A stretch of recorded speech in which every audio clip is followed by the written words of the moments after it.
Most people never get rich because they never push past the first real wall. That wall isn't your job, your boss, or the economy. It's the first $100. Zero. Until you hit that mark, money feels like it's crawling uphill. But once you do, everything flips. The game starts playing for you instead of against you. You know, people talk about building wealth as if it's some kind of romantic adventure.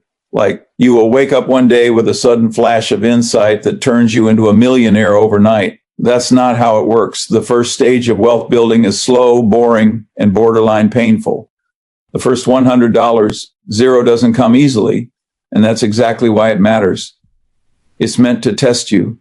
It's meant to grind you down until the habits you build are stronger than the temptations that try to break them.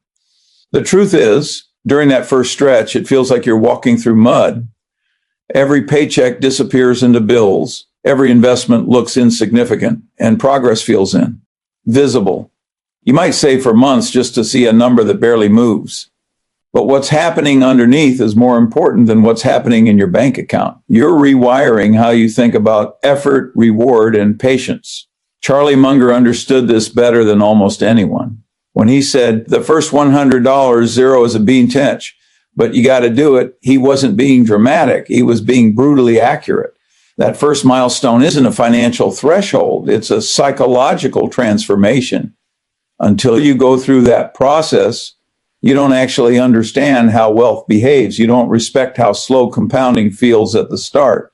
And you certainly don't understand how much discipline it takes to keep doing the right thing when no one's clapping for you. It's a bit like trying to push a heavy flywheel. In the beginning, every push feels useless. It barely moves. You start to wonder if the effort is worth it. But what you don't realize is that each small push is building momentum. Eventually, one day, that flywheel turns on its own. Money behaves the same way. The effort feels meaningless until it suddenly isn't. Most people never make it past this part because they're impatient. They expect excitement, but the first $100, zero, isn't exciting, it's humbling. It's the financial equivalent of learning to play scales before you can perform a symphony. You have to learn restraint, discipline, and consistency. Qualities that don't get you applause, but quietly build your foundation. And here's the deeper truth. You're not just earning money in that phase, you're earning identity. You're proving to yourself that you can control your impulses, that you can think in decades rather than days. You're teaching yourself that freedom doesn't come from income. It comes from structure. People chase shortcuts because they want to skip this stage. They look for the hot stock, the quick trade, the easy win. But those are just ways to avoid the psychological work. And that's the irony. Skipping the struggle means skipping the education that makes wealth sustainable. If you somehow got that 100K overnight, you'd lose it just as fast because your mindset wouldn't know how to hold it. The slow climb builds the internal systems that make you capable of keeping what you earn. So when it feels like progress is invisible, when the small gains feel insulting compared to the effort, that's when the real compounding is happening, not in your portfolio, but in your habits. You're building the kind of patience that separates the investor from the gambler. You're building the kind of discipline that can delay gratification for years in exchange for decades of comfort. That's the invisible work. That's the grind most people never survive long enough to see pay off. And if you can survive that, if you can push through the boredom, the frustration, and the urge to quit, you'll reach a point where something shifts. You'll notice that the money finally begins to move faster than you do. And that's the moment you realize you've crossed the hardest part of the game. Because the first 100K isn't about how much you earn. It's about who you become while earning it. Once you've learned to master yourself, the money is just a byproduct. The discipline stays, and that changes everything. Once you've gone through that slow, grueling process of building your first foundation, you start hearing people talk about compounding like it's some kind of magic spell. Everyone loves the word. They say compound interest as if it's this effortless force that'll make you rich if you just wait long enough. But the truth is, compounding only works when you've built a meaningful base to compound from. You can't compound nothing. 10% growth on $100 isn't freedom, it's lunch money. But 10% growth on $100,000, that's the beginning of independence. That's the shift from effort-based income to capital-based income. The difference between those two is the difference between working for money and money working for you. And that's where people get it wrong. They fall in love with the theory of compounding before they've built the foundation that makes it real. They run simulations, they quote Warren Buffett, they dream about exponential curves, all while skipping the part that actually hurts, accumulating that first meaningful sum, the discipline, the saving, the months of saying no to things that everyone else says yes to. That's the price of entry. The magic doesn't begin until you've earned your seat at the table. Compounding is like gravity. It's always there, but it only pulls when there's mass. The bigger your base, the stronger the pull. If you want wealth to accelerate, you need weight behind it, real capital. That's why Munger used to hammer home the idea that the first $100, zero, is the hardest. Not because the math changes after that, but because the math starts to matter after that. The numbers. Begin to do the heavy lifting once you've built something meaningful for them to lift. Most people misunderstand what compounding really is. They think it's a financial principle. But it's much deeper. It's a philosophical one. Compounding is nature's way of rewarding patience and consistency. It applies to everything: knowledge, habits, relationships, reputation. But in money, it's brutally unforgiving. If you're inconsistent, if you interrupt the process with impulsive decisions, you kill the effect before it ever takes hold. That's why Munger always said the big money isn't in the buying or the selling, it's in the waiting. Waiting, of course, is hard, especially when you're living in a world that rewards immediacy. People want the rush of quick returns because they confuse activity with progress. They chase movement instead of momentum. But compounding is quiet. It doesn't announce itself. It's invisible for a long time, and then suddenly it looks obvious. It's the ultimate C of belief. Can you stay rational and patient long enough for the numbers to start believing in you? And there's another layer most people miss. When you start compounding, it's not just your money that grows, it's your confidence. The experience of watching your capital produce results reinforces your trust in long-term thinking. Each year, as your capital expands without you lifting a finger, it rewires your psychology. You begin to understand that time is your greatest partner, not your enemy. The people who don't reach that stage are the ones who panic too early or sell too soon or switch strategies every 6 months because patience feels unbearable. Munger once said, if you're not willing to react with equanimity to a market price decline of 50%, you deserve the mediocre result you're going to get. That wasn't arrogance. It was reality. Compounding doesn't reward intelligence. It rewards temperament. You need to be emotionally equipped to let time work for you without sabotaging yourself halfway through the process. Once you build a real base and let it compound, the world changes. The slope tilts in your favor. Every dollar begins to recruit more dollars. Every wise decision multiplies its own effect. It feels unfair, but it's not. It's simply the delayed reward for consistency. That's the moment when you realize wealth isn't an event, it's an outcome. The math will always work, but only for those patient enough to let it. Because in the end, compounding is less about numbers and more about endurance. And if you can master the endurance, the math will take care of itself. There's a quiet shift that happens when you finally cross that first real financial milestone. It's not loud, it's not dramatic, but it's profound. You start thinking differently. The noise that once controlled you begins to fade. You stop reacting to every short-term ripple and start observing the larger tides.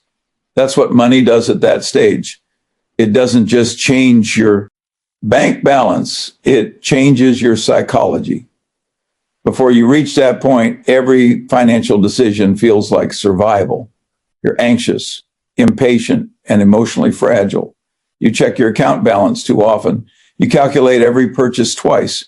Your choices are driven by fear. Fear of missing out, fear of falling behind, fear of loss. And when fear drives your behavior, rationality becomes impossible. You act like a gambler in a casino, not an investor with a plan. But once you've built that first base, once you've proven to yourself that you can create and hold real capital, something shifts inside you. You gain psychological distance. You start realizing that the world doesn't end with a market dip, that volatility isn't the same thing as risk, and that calmness is a financial advantage, not a personality trait. You start playing a different game, one that's slower, quieter, and infinitely more powerful. This is what Munger always understood about wealth. Money doesn't make you. You rational, it reveals whether you ever were. Before 100K, you think wealth is about numbers. After 100K, you realize it's about behavior. The person who panics with $10, zero, will still panic with $10 million, just on a bigger scale. The real transformation isn't external, it's internal. You stop acting like the world owes you returns, and you start understanding that wealth rewards those who behave well when everyone else is losing their mind. You also begin to appreciate the subtlety of time. When you're broke, time feels like an enemy, a ticking clock reminding you that you're running out. But after you build a foundation, time becomes an ally. You start seeing patience as leverage. You realize that the calm, consistent investor will always outperform the frantic, emotional one. It's not that you suddenly become wiser, it's that you finally have the breathing room to think. And that's the real gift of that first 100K, mental freedom. You no longer need to jump at every opportunity, because you understand that missing one won't destroy you. You no longer envy other people's success because you've started building something of your own. The chaos of comparison begins to fade. You can finally detach, and detachment in the world of money is one of the highest forms of intelligence. This detachment also brings humility. You begin to see how much of success is just staying in the game long enough. You understand that markets are unpredictable, people are irrational, and the only thing you can control is your own behavior. And that realization is liberating. You stop looking for perfect outcomes and start focusing on avoiding stupid mistakes. Munger's genius was never about brilliance, it was about avoiding self-destruction. He once said, "It is remarkable how much long-term advantage people like us have gotten by trying to be consistently not stupid, instead of trying to be very intelligent." That mindset is born after the first 100K. It's the shift from being brilliance to practicing discipline. When you reach that stage, you don't feel rich, but you feel stable. You begin to experience what it's like to make choices without panic. You don't chase the high of risk, you respect the calm of prudence. And that's a kind of peace very few people ever find, no matter how much they earn later. Because the truth is, the first 100K doesn't buy you luxury. It buys you clarity. It buys you enough space from desperation to finally think straight. And in a world where most people destroy their wealth by acting emotionally, thinking straight is the ultimate advantage. The real wealth, then, isn't in the number. It's in the mindset it builds. Once you change how you think, the money will follow naturally. At some point after you've built your foundation, something subtle but life-changing happens. You stop trading time for pennies. It's not that you stop working. It's that you stop thinking like a worker. You begin to realize that every hour you sell is an hour you can never buy back. You start to feel the finite nature of time and the scalable nature of capital. That's the psychological bridge between earning and investing, between survival and freedom. In the early stages, you think money comes from effort. You equate sweat with progress. You believe that the more hours you work, the further ahead you'll get. But that's an illusion. There's a ceiling to how much effort you can produce, but there's no ceiling to how much your capital can. The world is full of people working incredibly hard, and yet many of them remain trapped, not because they lack intelligence or discipline, but because their entire system is built on linear effort. They never escape the equation that ties their income to their labor. Once you hit your first 100K, you get your first real taste of leverage. You start to see that your money can do what you do, quietly, efficiently, and without complaining. While you sleep, it compounds. While you think, it grows. That realization changes your relationship with work. You begin to ask better questions, not how can I earn more, but how can I make what I've earned work harder than I do? That's the turning point where you start managing systems instead of chasing paychecks. Charlie Munger loved efficiency, not laziness, but intelligent design. He admired systems that required as little maintenance as possible, yet produced consistent compounding results. That's the direction your thinking naturally evolves in once you understand that time is the scarcest currency of all. The wealthy don't have more hours in a day. They just learn to detach income from time. They let capital, knowledge, and structure do what most people try to do through endless effort. There's also a deeper philosophical point here. When you rely solely on active income, your decisions tend to be defensive. You take jobs out of fear, not choice. You tolerate nonsense because you need the next paycheck. But NCE, your capital starts producing income. Even modestly, your mind opens up. You begin to think offensively, creatively. You start exploring ideas, risks, and opportunities that the desperate mind can't afford to consider. Financial breathing room creates intellectual breathing room. And that's when you begin to think clearly about what you actually want to do with your life. Now, this shift doesn't mean you suddenly become passive. Munger would laugh at the idea of lounging around waiting for dividends. What it means is that your time begins to gain optionality. You can work because you want to, not because you have to. You can choose projects that interest you. Take time to think deeply and make decisions from a place of calm rather than fear. In Munger's language, you move from forced rationality, doing what you must to survive, to a voluntary rationality, doing what's intelligent because you can afford to. And that's the hidden dividend of building wealth. Not luxury, not status, but freedom of thought. You stop measuring life by how many hours you work and start measuring it by how many choices you have. When your capital starts working for you, every dollar becomes an employee that never sleeps. Each one is out there, somewhere in the marketplace, quietly compounding, finding more opportunities, multiplying its own effect. It's a strange, almost spiritual experience to realize that your money is now doing what your younger self used to do for survival.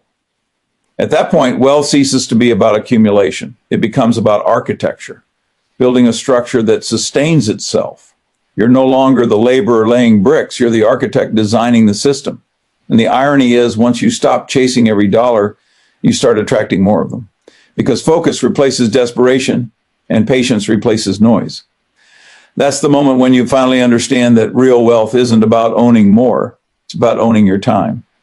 One of the great paradoxes of building wealth is that it's rarely about what you add. It's about what you remove.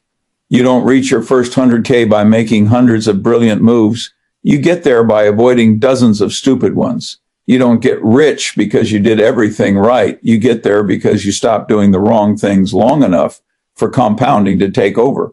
That's why the path to the first 100K quietly forces you to master frugality and focus.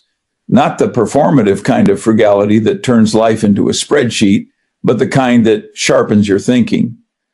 You start asking harder questions about what truly matters. Every dollar becomes a test of discipline. Every purchase a small referendum on your future self. It's not about being cheap, it's about being deliberate. Charlie Munger used to say, the world is full of foolish gamblers and they will not do as well as the patient investor.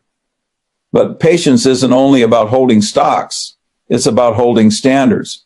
When you learn to say no to the trivial, you preserve energy for the meaningful. You start seeing the connection between financial clutter and mental clutter. Every unnecessary purchase, every impulsive decision, every distraction, they all chip away at your capacity to think clearly. And thinking clearly is everything. Most people fail financially not because they lack opportunity, but because their minds are too noisy to recognize the right one when it appears. Frugality is less about saving money and more about building mental stillness. It's a training ground for rationality. Every time you resist an impulse to impress, consume, or overcompensate, you strengthen the part of your mind that can delay gratification, and that muscle compounds far faster than any stock ever will. Over time, this discipline evolves into focus. Once you realize that saying yes to everything is the fastest way to destroy compounding of money, of knowledge, of relationships, you become ruthless about your attention. You stop scattering your energy across distractions and start channeling it toward what matters most.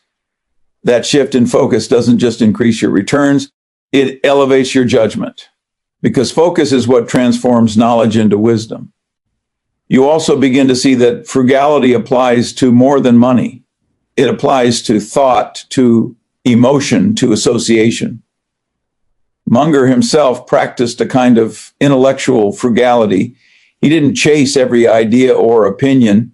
He chose a few fundamental truths and mastered them deeply. That's why he and Buffett often said, we don't have to be smarter than the rest. We have to be more disciplined than the rest. Frugality, in that sense, becomes a form of discipline, a filter against noise. When you train yourself to live below your means, you develop an immunity to status gains. You stop comparing yourself to others because your sense of worth no longer depends on appearance. You start to realize that wealth isn't about what people see, it's about what you keep quietly compounding when no one's watching. That realization frees you. You're no longer playing a social game, you're playing a mathematical one. And math always rewards patience. Eventually, frugality becomes more than a strategy. It becomes a philosophy of life. You stop chasing the superficial and start appreciating simplicity. You find comfort and clarity. You start valuing peace of mind over possessions. The irony is, the moment you stop needing to prove wealth, you begin to attract it because you become the kind of person who can hold on to it, not emotionally reactive, not ego-driven, but steady, thoughtful, and unshakable. And that's the hidden beauty of the first 100K journey. It doesn't just change how you manage money, it changes how you manage yourself.